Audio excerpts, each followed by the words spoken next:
C'était l'un des vœux de François Hollande à la jeunesse en janvier dernier, encourager le patriotisme et lutter contre la radicalisation. Pour y arriver, le président a 2 mesures en poche, l'extension du service civique et l'allongement de la journée de défense et de citoyenneté à 1 semaine.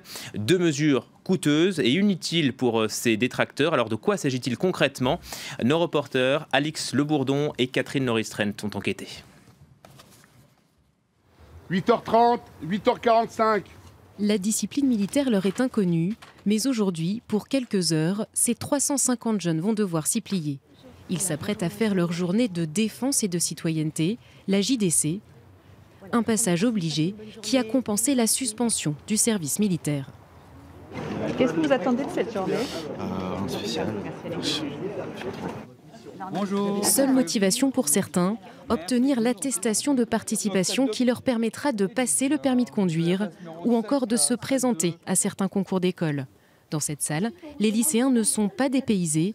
La différence aujourd'hui, ce n'est pas un prof qui leur dispense le cours. Donc je me présente, je suis parachutiste. Donc dans un premier temps, on va passer un petit film. Une succession de notions basiques sur l'histoire et la citoyenneté. Depuis plus de 50 ans, l'armée française est intervenue à de nombreuses reprises. Allez, finis la sieste là, ceux qui dormaient. On étudie ça en fait en cours, donc ça m'a pas servi à grand chose. Vous avez l'attaque ciblée. Début janvier, François Hollande a évoqué l'idée de transformer cette journée en 1 semaine de défense et de citoyenneté. 5 jours, je pense que ça fait un peu beaucoup quand même. Qu'on dise tout ça en une journée, c'est déjà pas mal. Après 5 jours, je pense que ça fera beaucoup pour des jeunes comme nous, je pense. Mais pour d'autres, cette journée s'avère très utile. Dans la salle d'à côté, les jeunes appelés passent un test de français. Objectif, détecter les profils analphabètes. À quelle heure peut-on voir le film Noir Destin? 13h30? 18h30? À l'issue du test, les résultats arrivent directement sur le bureau de 7 agents. Ils convoquent alors ceux qui ont échoué. Je viens de récupérer la table 18, le jeune de la table 18.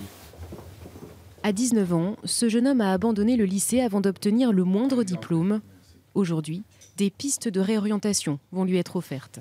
Donc, avez-vous entendu parler maintenant du service militaire volontaire? Un peu là. D'accord. Qu'est-ce que vous faites de vos journées? Je traîne. Vous traînez? C'est pas bon? Ouais, je sais. Ouais. Vous voulez peut-être pas reprendre des études? Ouais, c'est ça qu'ils veulent me faire faire, mais moi j'aime pas trop les études. Vous voulez pas rentrer dans l'armée? L'armée? Vous savez pas? Pour le formateur, l'aspect social de cette journée reste essentiel, surtout depuis la fin du service militaire. On avait des paysans, des fils de paysans, on avait des fils de magistrats et autres. Et c'était ça, c'était important ce mélange-là. Depuis qu'il n'y a plus de service militaire, c'est à nous aussi maintenant de faire cet échange-là. On leur dit qu'ils ne sont pas seuls. Le service militaire avait été créé à la Révolution dans le but de former le plus grand nombre à la défense de la patrie. Il a finalement été suspendu en 1997 pour laisser place à la JDC. Ces 2 députés voudraient voir cette journée supprimée au profit d'un système d'immersion des jeunes en unité militaire. C'est une journée trop courte pour effectivement les sensibiliser sur l'esprit de défense. Et puis je crois que la JDC, elle a beaucoup déçu également, elle déçoit des jeunes. Et ça coûte quand même plus de 100 millions d'euros. C'est plutôt de proposer un mouvement de jeunes, comme il en existe au Canada, qui est les cadets, le mouvement des cadets de la défense, où on peut intéresser les jeunes de 12 à 18 ans. Un parcours citoyen plus long, c'est justement ce qu'ont choisi Chloé et Maverick. Ils réalisent un service civique, 6 à 12 mois dans une association ou une collectivité, un système que François Hollande aimerait également renforcer. Il date de quand le château? De quelle époque? Du Moyen-Âge. Depuis octobre, Chloé anime des sorties périscolaires sur le thème des monuments historiques. Pour un peu plus de 500 € net par mois, la jeune femme travaille pour une association locale spécialisée dans le patrimoine. Dans un contexte d'emploi difficile, elle avoue que sa première motivation pour le service civique n'était pas citoyenne. Au lieu de rester au chômage plusieurs mois et d'avoir du mal à trouver du travail, j'ai préféré faire un service civique, histoire d'avoir pas mal d'expérience et pouvoir ensuite chercher un emploi plus facilement. Maverick, lui, a un parcours scolaire plus chaotique. Avec son seul bac en poche, le jeune homme ne savait pas quoi faire de sa vie. Pour lui, ce service civique auprès de la Croix-Rouge représente une deuxième chance. Sans le service civique, je ne sais pas ce que j'aurais fait. Le service civique, c'est également se sentir utile.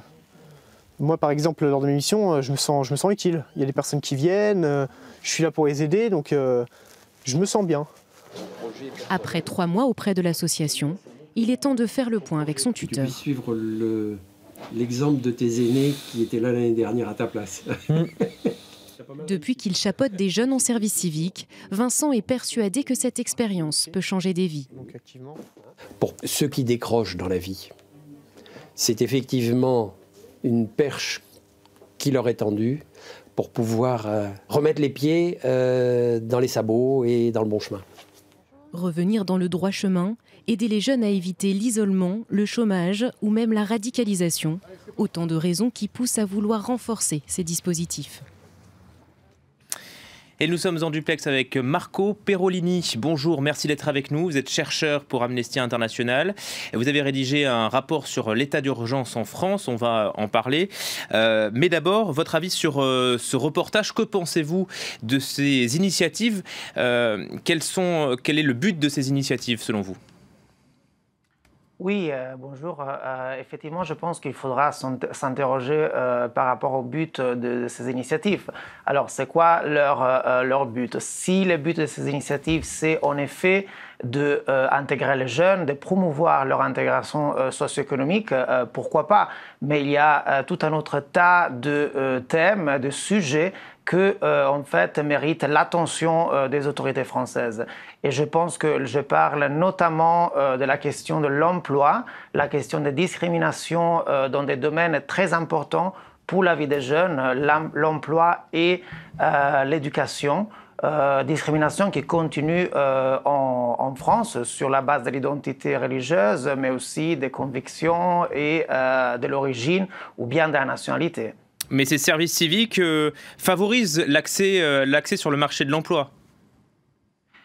Oui, ce service civique pourrait favoriser cet accès, mais vous savez, aujourd'hui, il y a encore en France beaucoup de jeunes femmes, par exemple, qui portent le voile et qui n'ont pas accès au marché de l'emploi privé. D'ailleurs, notamment Amnesty International a publié un rapport en 2013 concernant les discriminations des musulmans faites à l'égard des musulmans, notamment dans le secteur de l'emploi. C'est aujourd'hui assez normal qu'une femme qui porte, par exemple, le foulard en France ne puisse pas accéder à un emploi, même dans le secteur privé, où en fait il n'y a même pas de lois qui interdisent le port des signes religieux. Ceci est un véritable problème.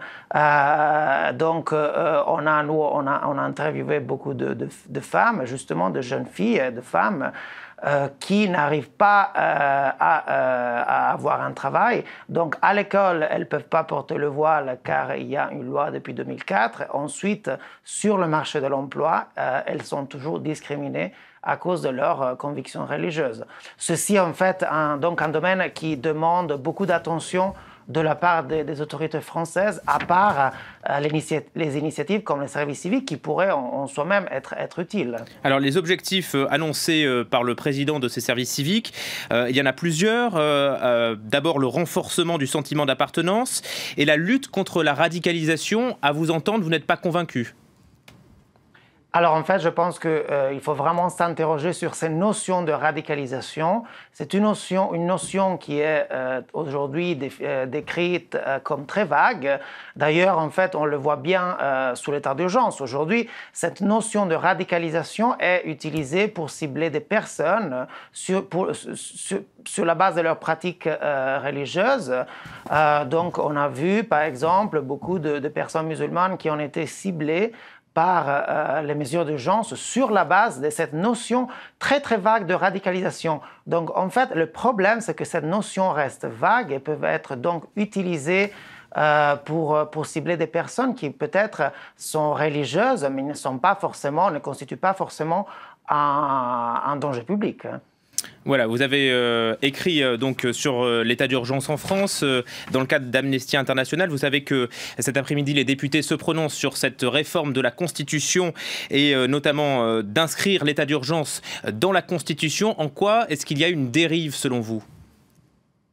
Alors, il y a une dérive aujourd'hui par rapport à la mise en œuvre des mesures d'urgence, sûrement comme on l'a expliqué la semaine dernière lors de la publication de notre rapport. Donc, les mesures d'urgence sont aujourd'hui disproportionnées, donc ils ont un impact disproportionné sur les droits fondamentaux des personnes visées. Et aussi, il y a la question de la nécessité donc, de ces mesures d'urgence. Donc, on pense que si le gouvernement pourrait prouver qu'il y a un danger public exceptionnel et que les seuls moyens de faire face à ces dangers, c'est de reporter, donc de prolonger l'état d'urgence, alors pourquoi pas? Mais on ne pense pas que cela a été le cas. D'ailleurs, en fait, le Sénat a eu très peu de temps pour voter l'extension de l'état d'urgence, et cela est aussi critiqué d'ailleurs par les sénateurs dans leur rapport qui a été rédigé lors de la discussion. On suivra le discours de Manuel Valls, c'est dans l'après-midi aux alentours de 16h30. Merci à vous Marco Perolini d'avoir été notre invité chercheur pour Amnesty International. On marque une pause et on se retrouve dans